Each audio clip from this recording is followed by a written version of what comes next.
Startup Podcast PH is co-produced by Sprout Solutions, Aperon, Tuala, Simf, Maroon Studios, and Aim High. Check out our partners in the description.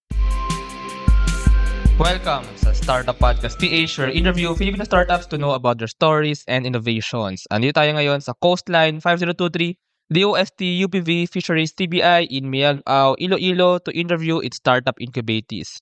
We have CerePro Innovations, Greener Approaches, Sustainable Future, and its communications lead, Sir Reynald Lauria. Hello, po. sir. Kamusta? Good morning. Okay lang po.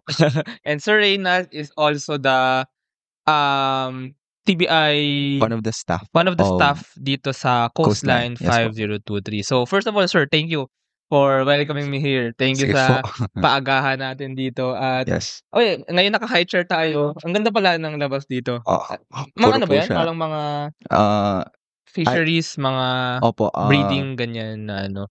So Yes, sa right tas side natin, meron tayong mga breeding. Ang tawag dito sa complex na ponds to, po. parang hatchery Institute complex. of Aquaculture po. Institute of Aquaculture. Hatchery Opo. complex. And then sa left side is dagat actually. Opo. Napaka-presko dito. But ayun, pag-usapan natin sir si CerePro Innovations. Yes And po. I let you do the introduction. Ano nga ba, Reynald, ang CerePro Innovations? Yes po. So, CerePro Innovations po, our core and mandate po siguro stands on green chemistry and the circular process po. So we are a startup company which aims to create zero wastes in our processes. So we are a group of chemists, food technologists, and then entrepreneurs here. Spin-off po siya from the University of the Philippines, Visayas. So it started as a humble research project po ng one of our mentors, and then ginawa po niyang spin-off because she saw the potential in the product na nagawa niya. And we aim to valorize po, aside from we aim to create or generate zero waste in our processes, we aim to valorize po yung mga waste ng agriculture and aquaculture industries, and it's yun, yung waste po niya, basically. Yeah, natutunan ko lang din yung term Nagva-valorize. na valorization, no? Valorize. Yes. Basically, yung parang waste materials when sa agri-process, sa planting, sa harvesting. Minsan may mga waste dyan ng mga balat or mga Yes po. kung ano-ano. Pwede mo siyang, kasi tinatapon lang yan eh, diba? Yes. As in waste lang siya, as in tinatapon. Ano pa nga waste na naka-problema dahil kailangan itapon.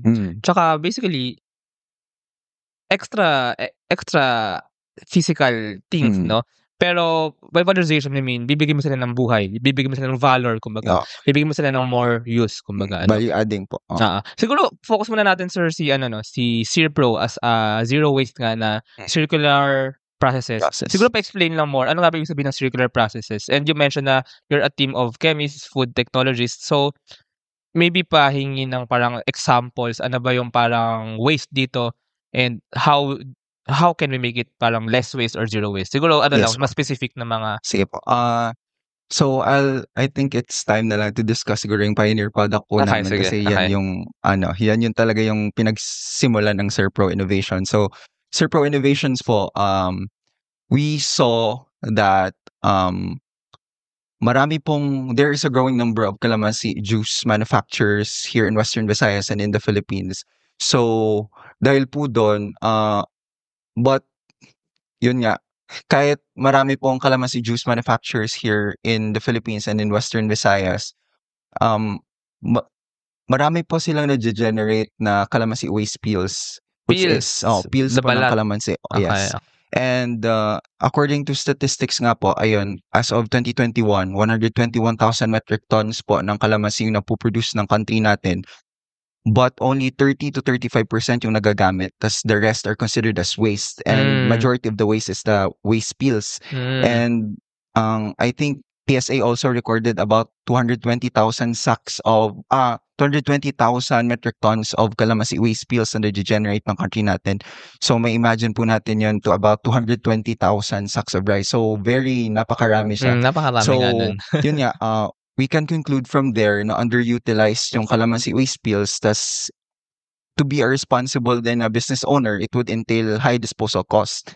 Tas Yun po, yung industry din po natin, yung food processing industry natin dito sa Philippines, they rely heavily on the importation of a specific functional ingredient po, yung mga functional ingredient na ginagamit pang thicken, tsaka pang texturize ng mga jams natin and sauces ng pampalapot.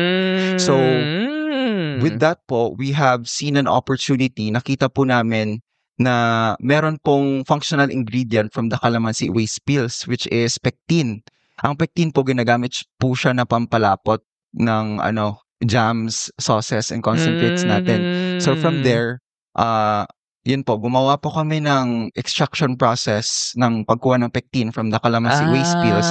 Tapos doon po na-develop ng pioneer product namin, which is the Limontin Liquid Pectin. Siya po yung first and only na locally sourced and sustainably produced na liquid pectin here in the Philippines. So ginagamit po siya pang texturize ng jam, sauces.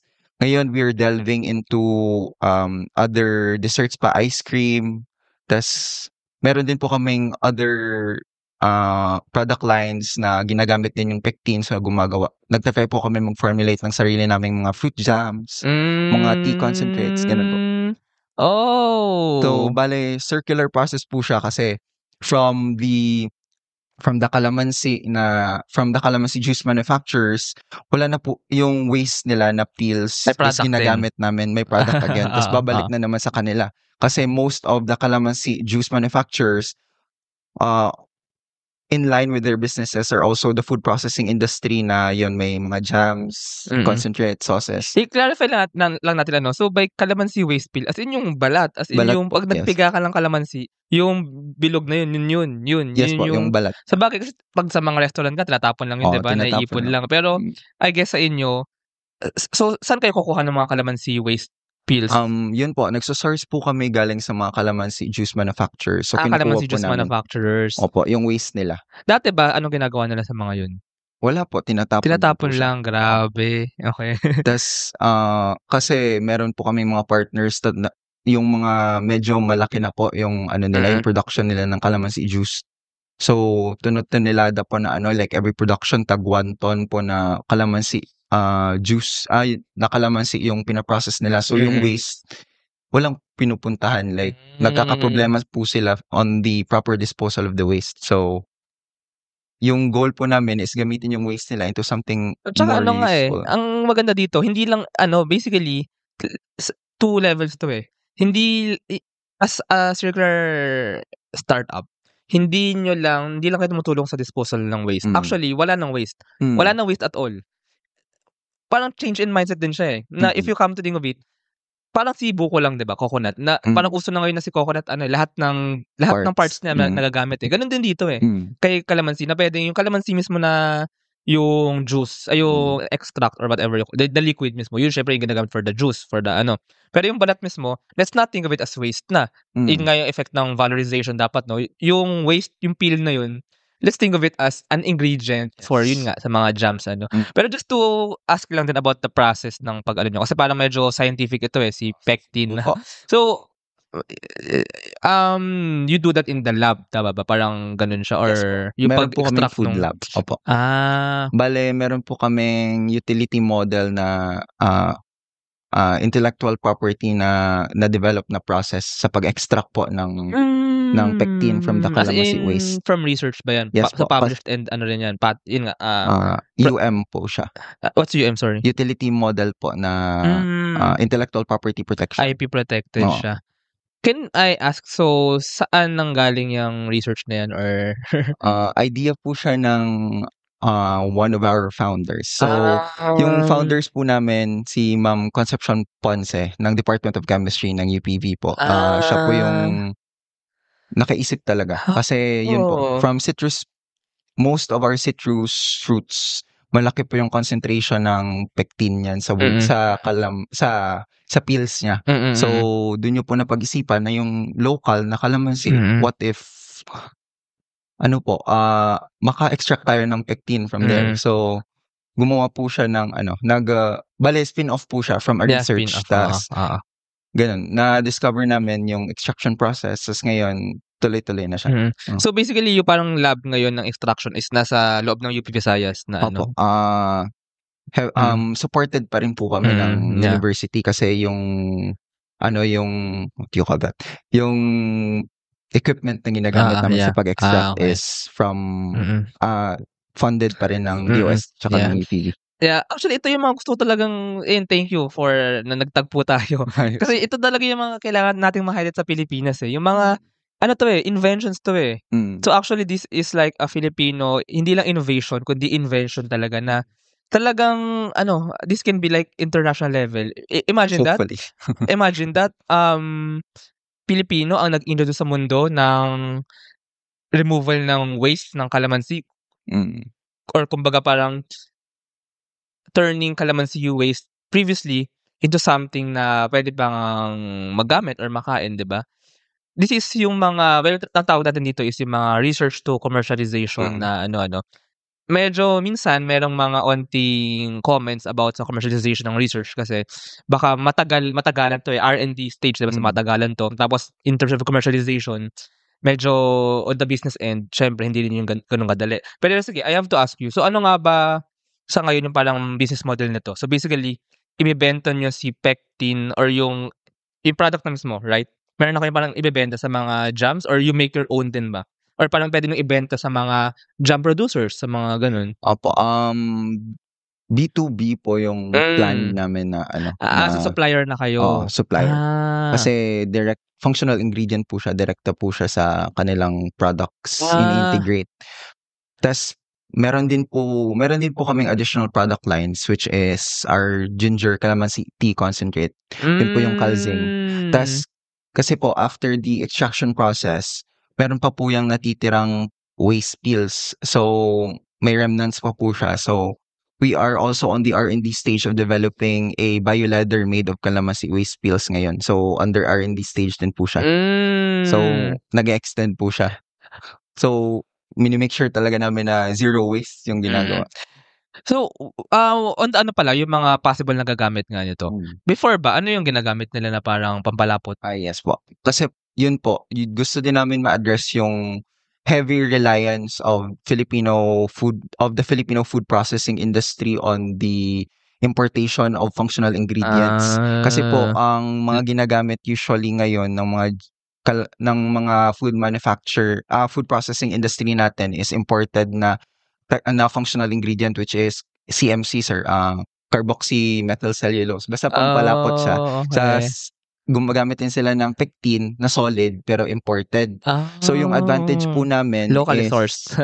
yung advantage po namin is locally sourced siya. Tas dahil po liquid siya, mas easy siya na ma-integrate tsaka no need na po ng heating. Okay, grabe. I mean, ito talaga ang kailangan ng Pilipinas. Grabe. Yes, I mean, ito yung mga Filipino inventions towards locally sourced, hindi na kailangan mag-import. So, by locally sourced, advantage yan for the producers din kasi less cost actually yan sa transportation. Pangalawa, natutulungan din yung mga calamansi farmers actually and yung basically agri-industry natin. And second, yung yung kumbaga sustainable help nyo na less nababawasan yung waste. Oh, and so so sa Zero Innovations, hindi lang din naman siya nagko-close na sa calamansi, I guess, Now siguro, medyo sa calamansi naka-surround. Kasi yun na yung kumbaga doon na nag-start yung research. Pero I'm guessing, in calamansi pa lang, ang dami ng pwede yung mga lines Yun nga, meron kayong B2B line na parang supplier sa mga jam producers, sa mga need ng pampalapot. And meron din kayo parang own na tea or na product, And then, eventually, I'm guessing, hindi lang calamansi. Ganun, tama ba? Magda-dive din po kami into various other local mga endemic na plants dito sa Philippines. Mag-extract ng essential oil nila, gagamitin into various other uses po. Kasi we also aim to leverage our expertise po as chemists and food technologists para matulungan yung industry. Yan yung goal. Just to aside from calamansi, ano ba mga possible dyan na mga may waste na pwede pang magamit? Right now, we are looking into various mga local na mga dahon dito sa Philippines. So, we are secret pa po. Sige. Okay, sige. Secret na muna. Sige. Meron na muna natin yan. Under R&D stage ngayon na we are planning to delve into. Yeah, but sige. Yeah, let's leave it at that. Yes, sige po. Is payroll processing taking too much of your time? Introducing Sprout Payroll Starter. For as low as 5,000 pesos per month, you get a team of experts to help you with your payroll and HR needs. We'll help compute and process payroll, handle all your government compliance requirements, and automate timekeeping. Leave the payroll to us so you can focus on growing your business. Enjoy peace of mind with Sprout Payroll Starter.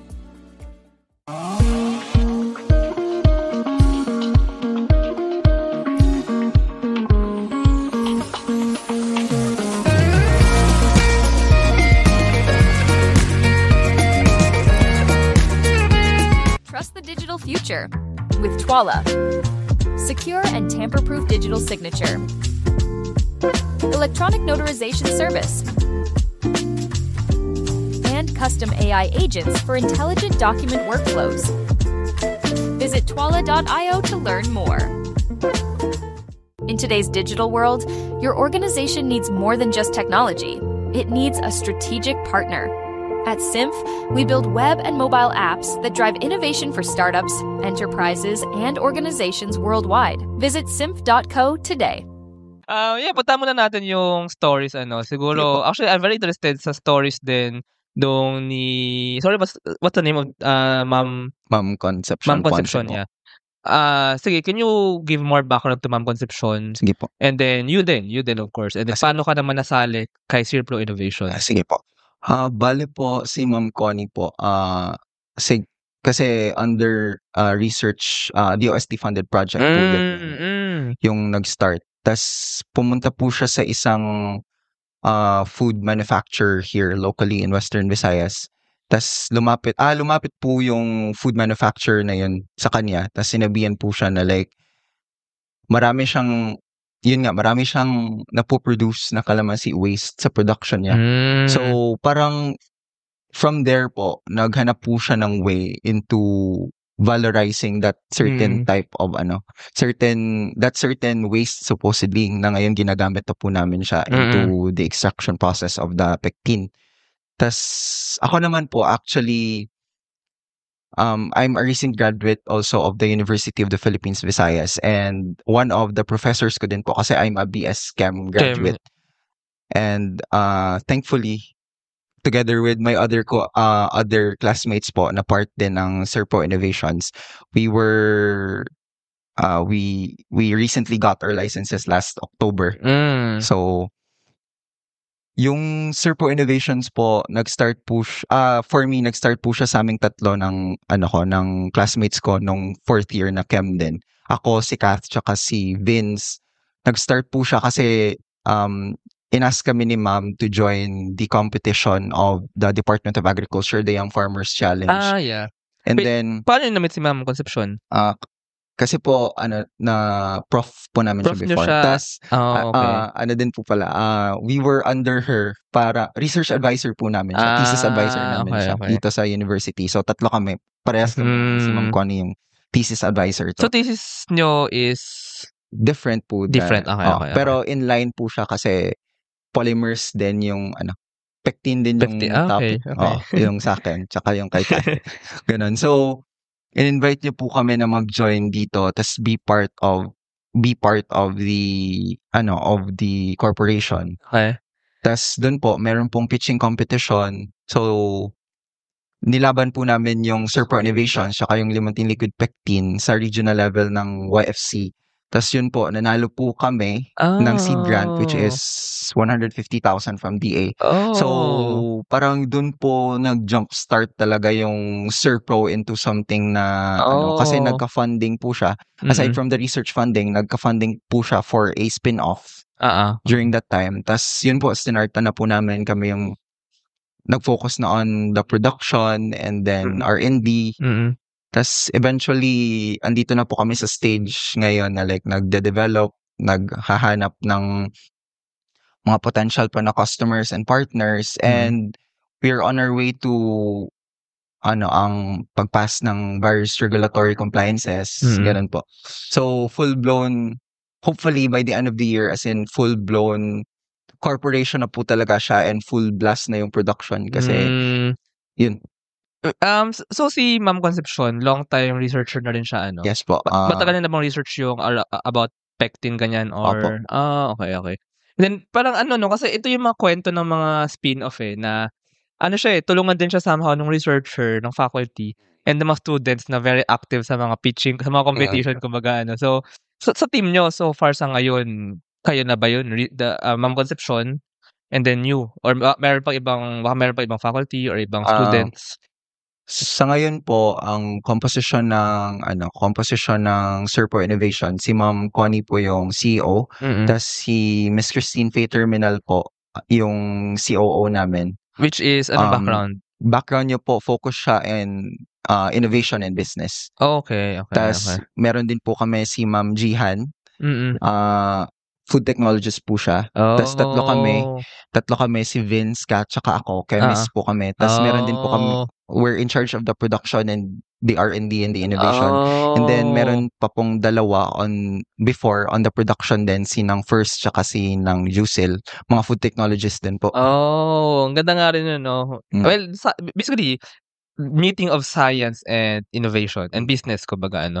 So do you plan to have like a full-blown parang manufacturing nito? Yes po. We're actually... by the way, if ever merong mga details na hindi private, feel free to, we are teaming up with Coastline po. Tas we are planning to license yung ilalim po na maging FDA compliant po siya. Wow. For us to have a full-blown na production na po ng Limontin tsaka ng additional product lines namin. Amazing. So, yun. In talks po kami ngayon with Ma'am Mylene regarding this partnership. Tas gagamitin yung sa ilalim. Speaking of that, sige. So, paano naman kayo napunta dito sa Coastline 5023 as an incubatee? Yun po, kasi so, talagang lumapit kayo dito or... Opo. Tas, matagal na pong colleague si Ma'am Mylene saka si Ma'am Connie. Kasi, okay. Before po naging director din po ata si Ma'am Connie ng Technology Transfer tsaka Business Development Office ng UPV. So, they're long-time colleagues, tas nagpa-incubate po kami dito sa Coastline. I see. So ngayon incubated na kayo, yun nga yung plano, no? To become a full-fledged corporation, then may manufacturing, may intellectual property, no? Ano bang mga required dito na patents ba to or IP or... Ngayon po, yung UM po. UM na, namin. Sorry, di ka familiar sa UM. Process, UM, okay. Ayun, so after that, no, on the end naman of the business, how do you plan to find yung mga possible customers, kumbaga, ng ninyo? Yes po. Yung sa possible and do you plan to sell this B2B or B2C din? Na parang as in, di ba, you have the consumer product So as in, you plan to market it really to end consumers? We are planning to sell it via B2B and B2C. And we are also riding on Iloilo's, 'di ba? Kasi yung Iloilo po na po siya na city of gastronomy. So we are planning to ride on that kasi yun yung goal namin na like we're riding on that, tas maghanap kami ng mga possible partnerships dito sa Iloilo muna, Western Visayas. And then we will aim to penetrate yung national and export market siguro by 4 or 5 years time. Pero tatapusin po namin yung regulatory compliance namin to ensure the safety na din of our product and to ensure na viable na po siya talaga sa market. Yeah, R&D stage, saka R&D and compliance stage, kumbaga. But so basically jam producers, tama ba ang inyong, marami ba yan dito sa Iloilo? Yes po, but sa Region 6 po. Tas Calamansi juice manufacturers, marami rin. Jam, so around Guimaras area, Capiz, marami dito. Okay. Tsaka yun, maganda nga rin na taking it one step at a time. Region muna. And then maybe later on, si national. And then maybe later on, international. Hopefully. Another question. Well, inask ko rin sa previously interviewed na mga student startup. Although hindi naman student startup. Ano nga ito faculty and student startup. Although, you joined pala nung graduate na kayo, no? Fourth year po. Last fourth year kasi... So, yung pitching competition, was no student pa kayo? Yes po. Okay. So, kumbaga nabuo nga yung startup as a team of faculty and students. Actually, yung mga na-discover ko din mga startups sa other places sa Pilipinas, sa mga state university actually, ganun. Yun yung uso sa mga team of researchers and students kasi rin somehow required sa load ng mga faculty yung parang, I forgot what it's called Hindi lang siya, di ba usually may teaching, admin, and research. Doon sa example lang nakita ko, Caraga State University, may parang commercialization or parang need nila gawan talaga ng product na pwedeng mabenta yung But then, yung question ko is, you as a student, bakit ba naman naisipang talagang mag-join sa startup? Kasi, it started, I mean, do you really have plans before or nagkataon lang din, you just rode the wave na i-invite kayo ni Ma'am Concepcion? So, and now, you're in Coastline, FTBI as a staff, and you're also working in the startup, So, medyo ang startup kasi basically it's a business So how was it? How was that parang mindset then and perspective of from being a student and then becoming in the line of startups? Siguro sir, yung perfect yung term mo na rode the waves lang talaga yung ginawa ko kasi actually us joining the pitching competition ng DA kung saan yung nagsimula lahat, it was actually really just an impulsive decision.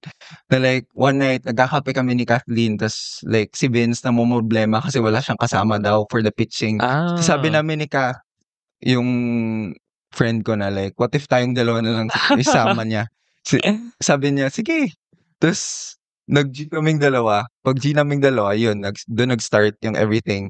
Tapos like, I think, I saw the beauty of startups din siguro nung nagkaroon ako ng sarili kong startup din. Naging part ako ng startup, yung Serpro. Okay. Yeah. Naging part ako ng startup. So like, I've seen the opportunities and what it could bring to society. Kasi ngayon, I really love what I'm doing, sir, as a part of a startup and as a staff of TBI. Kasi like, aside from like, you delve into science and business, you also get to help a lot of people. So parang, yeah, the perfect term talaga is rode the waves lang. So I'll see where this path takes me na lang in the future. Sige. At saka idagdag ko lang din, actually, yun ang Startup Podcast PH, well, I'm based kasi in Manila. Pero tuwang-tuwa ako at gustong-gusto ko actually na naglilibot sa Pilipinas. Kasi yung mga, pag nakaka-interview ako dito ng mga startup founder or ng startups basically, very practical actually, very grounded actually. Somehow iba compared sa mga in the metro cities na, parang unique, first of all, unique yung product somehow, unique yung parang innovation. And second of all, may unique din sa model sa business model Hindi ko pwede sabihin like yung mga dito less profit-oriented. Hindi ganun pero parang you find a way of course to make the business work. And somehow, mas nag-work siya in a less profit-oriented manner. Na parang direct to the communities, direct to the impact that you're making. So actually, you mentioned din kanina the beauty of startups. For me, startups are the kumbaga yung gitna ng innovation and entrepreneurship. Innovation is kumbaga the invention, something new na kailangan natin yan para makasabay tayo sa global changes, ganyan. We need to be innovators as a country. And second, entrepreneurship is syempre, we need a business model to continuously have that innovation operated na hindi lang siya one time, big time. We need to make it perform. We need to make it sustainable as kumbaga, parang ngayon, ang picture ko sa startups, may wall or yung parang sa mga dam, then may nabutas, nasira, may gap. Ang mga startups, magtatakip niyan, at hindi lang tatakpan. Tatakip, sisilan ng maayos. So, yung takip, yun yung innovation, yung seal, yun yung entrepreneurship, yung business model. And now, nga sa sinabi mo kanina, may dadagdag ako So, entrepreneurship, innovation, and maybe impact. Kasi I think that's what we really wanna do as startups sa bansa. I like that. Like that.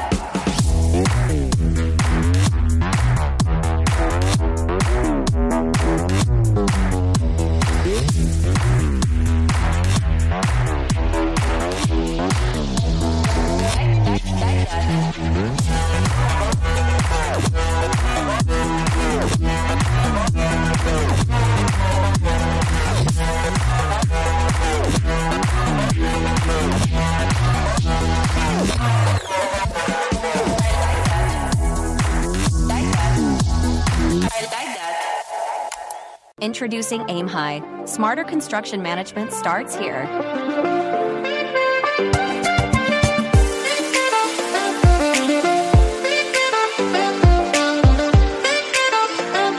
Monitor costs and progress with real-time insights. Plan ahead and adapt with streamlined scheduling tools. Make data-driven decisions to avoid costly delays. Increase efficiency and profit with Aim High. Ayun. And siguro last question na lang, Reynald, ano nga ba ang vision mo rin for why you're here in Coastline, and maybe vision for Serpro Innovations? Ano ba yung parang mangyayari pa dito in farther pa? Like maybe parang vision din in the sustainability perspective. So what do you really want to happen? What the impact really do you want to make? Yes po. Yun po, I'll start na lang siguro din with the vision of the corporation na yun po. We aim to be a startup company na yun nga nagge-generate ng zero wastes, and then sige. Yun nagge-generate ng zero waste, tas nag-help sa community. And then this year we are yung plan namin is we are going to comply with we will comply sa lahat ng regulatory compliance na measures, and then all the paperworks, and make Serpro full blast na talaga in terms of regulatory and production. And in the near future, we aim to hopefully penetrate the export market kasi it's a new product din and it's locally made, sustainably sourced, and it's something that is research driven pero very Filipino din in a way kasi kalamansi siya. Tas I think wala pang nag-extract ng pectin from calamansi outside of the country, and andito pa lang siya. And yun, we hopefully aim to like substitute yung exported na products dito sa country, and hopefully makita nila yung sustainability and the beauty of pectin from our locally sourced din na fruits here, which is calamansi in the Philippines. And yun, so hopefully we aim to have a full-blown production facility na talaga comply sa lahat ng regulatory compliances. And we also aim to leverage din yung expertise namin, makatulong sa community, and be a startup siguro with a difference, as cliche as it may sound. Ganun. Tsaka parang nakikita ko yun nga really revolving din around the zero waste. You really want to make a change and really reduce the waste ng mundo. Kumbaga really pasukin pa talaga ng mundo, introduce pa sa mundo ang circular processes. Kumbaga, hindi lang siya something cool, something trendy. Sustainable is not just a trendy, but really what we should do. Kumbaga. So basically, in what I see then, you're being like a zero waste R&D somehow and production. So parang yun ang alignment talaga ni Serpro as a startup. Kumbaga, of course, yung value talaga is the products, but like the larger team, kumbaga, is to change the world. And make it more zero waste. Make it more circular, actually. Make processes of the world more circular. And ayun, thank you so much sa ating usapan. If our listeners want to know more about Serpro Innovations, maybe you can lead them to the website or social media. So currently meron po kaming Facebook page, which is Serpro Innovation. So please like and follow our page on Facebook, Serpro Innovations. Sa mga nanonood ng live, paki-like na yun. And if once we publish this also in YouTube and Spotify, we'll put the link in the description. So paki-like na lang if you want to connect with them. So thank you so much, sir. Thank you so much. Yes, thank you po. And thank you sa mga nakinig. Salamat. Thank you very much to our 56 patrons. This episode is super powered by AskLexPage Academy, our official e-learning partner, get certifications on Lean Six Sigma, project management, data science, and more. Founders Launchpad, our ecosystem partner, early stage accelerator providing venture capital funding, operational support, and mentorship. Cloud CFO, tech-forward cloud-based accounting service provider for businesses. Cloverly Tech, all-in-one digital platform for property developers. Body BTs, accessible and personalized diabetes self-management application. HKB Digital Services, tech-based business tools including payroll, ticketing, and loyalty rewards. Hyperstocks, digital banking enabler for rural and thrift banks. 1 CFO, CFO services, bookkeeping and tax, and payroll processing for startups and small businesses. Unawa, driving digital transformation with secure, legally enforceable electronic signatures and robust AML compliance. Schooltech, all-in-one AI-integrated school and learning management system. Better Support, a Manila-based BPO company. They are offering a referral program for anyone who can bring in new clients. Let us know if you know any Western-based business that might have a need. Britanna, cloud-based enterprise-grade ERP solution that fits a small and medium business budget. Wonderbrand, data science-driven brand strategy and design company for emerging markets. Fail Coach, business training, coaching, and consulting for startups and SMEs who are scaling or finding product market fit. Drive Manila, Philippines' largest peer-to-peer car rental community. East Point Business Outsourcing Services, one-stop shop for streamlined business solutions for MSMEs such as business registration, bookkeeping, and more. Doon, Philippines' first fully insured peer-to-peer car sharing marketplace. Hire Business Solutions, provider with the most configurable cloud-based payroll system in the Philippines. DVCo Technologies Incorporated, IT solutions specializing in software development, blockchain smart contracts, digital wallets, and cybersecurity. Mata Technologies, Philippines' premier provider of virtual tours and maps for LGUs, real estate, tourism, and private businesses. Looking for buy and sell online with Sigurado sellers. NutriCoach, personalized nutrition and weight loss programs for you. This episode is powered by Wasteless PH, Tech Tribe, Yay, Uplift Codecamp, Board Prep, Dohe Philippines, Edfolio, Hive Rooms, Kazam, CodeSham, Jur.ph, Big Giant Games, Agile Data Solutions, Hustle PH, Pahatid PH, Pareto Consulting, Sirius MD. Support the podcast through the link in the description.